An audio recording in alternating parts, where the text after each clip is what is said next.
Hey, it's Alyssa with Desert Donkey Experiences, and I wanted to just do a quick video for some of my virtual clients to just go over what you'll need to optimize your training with me virtually. So first thing that I recommend is having some sort of tripod to hold your camera. They're not expensive, or your phone. You can use just a cheap camera tripod and then just get a little attachment that holds your phone. That's what I have. And then you'll need some sort of earpiece, just so that I can hear you and you can hear me and you can talk to me while you're at a distance, because ideally I want to be able to see you and your donkey from a distance, so I can see your donkey's body, your body, and kind of coach you guys through what you need to do. You can have another person hold the phone. Tripod honestly works a little better because just someone holding it tends to be a little shaky, makes me a little bit seasick sometimes, but we can work with what you have. And also with the tripod, yeah, they're going to move in and out of frame, but that's okay because you're going to go and adjust it, and that gives them a little bit of a break, takes the pressure off of them for a minute, and as you go and move and reposition and all that kind of stuff. I recommend having a treat pouch. I like a fanny pack. That way your hands are free. You're not trying to hold a bag of treats in a hand or anything. I've got a fancy dog walking one that has a bunch of different compartments. I can stick my phone in there. I have got other stuff in there.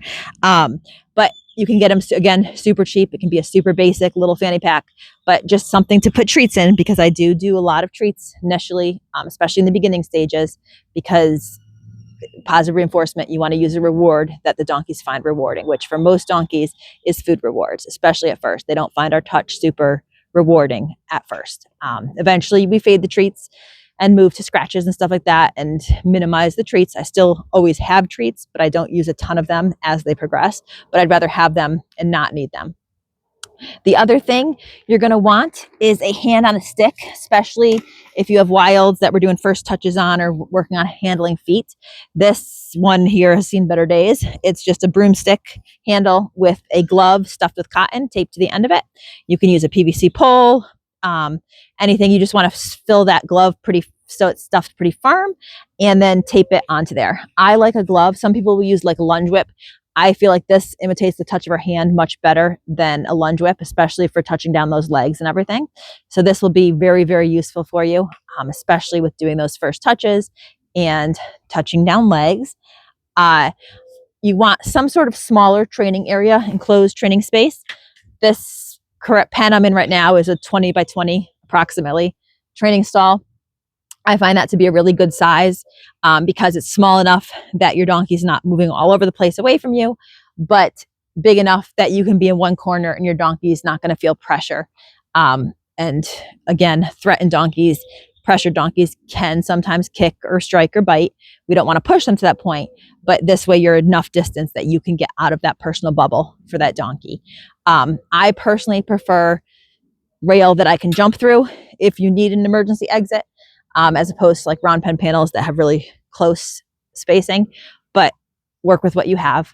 I like to have at least a couple posts that are cemented in, because it eventually will teach them how to stand tied, and you want them always tied to a cemented solid post. You don't want to tie them to corral panels that are just placed there, because that is setting yourself up for a disaster and a potential wreck. So I like to have part of the training pen at least have cemented in posts.